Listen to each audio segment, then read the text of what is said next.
বাতৰি এটা প্ৰকাশ পাইছে যে ধেমাজি জিলাৰ মানে শিক্ষামন্ত্ৰীৰ গৃহ জিলাত এখন বিদ্যালয়ত শিক্ষক নথকাৰ বাবে এটা ছাত্ৰ সংগঠনে তাতে শিক্ষক দি পেলাই পঢ়া শুনা আগবঢ়াই নিছে।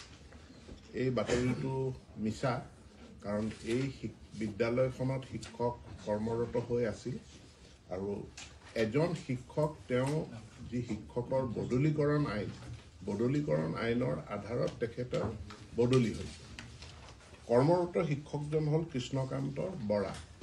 গতিকে তেওঁ কৰ্মৰত, তেওঁ শিক্ষাদান কৰিয়ে আছে। এজন শিক্ষক শিক্ষাৰ বদলীকৰণ আইনৰ অধীনত তেওঁ বদলীকৰণ হৈছে।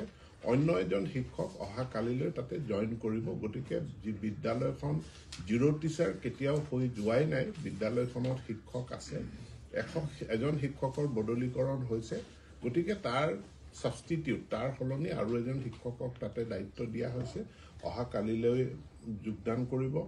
আৰু তাৰোপৰি এইগৰাকী কৃষ্ণকান্ত বৰা, তেখেত নিৰ্বাচিত হৈছে CRCCৰ কাৰণে, কিন্তু তেখেতক ৰিলিজ দিয়া হোৱা নাই বা তেখেতে মানে বিদ্যালয়খন এৰি যাব নোৱাৰে। গতিকে CRCCৰ কাৰণে তেওঁ নিৰ্বাচিতহে হৈছে। বিদ্যালয়খন শিক্ষক শূন্য হৈ যোৱা নাই। বিদ্যালয়খনত শিক্ষক দায়িত্বত আছে আৰু পাঠদান চলি আছে। উপৰঞ্চি আৰু এজন শিক্ষক অহা কালিলৈ বিদ্যালয়খনত যোগদান কৰিব। ধন্যবাদ।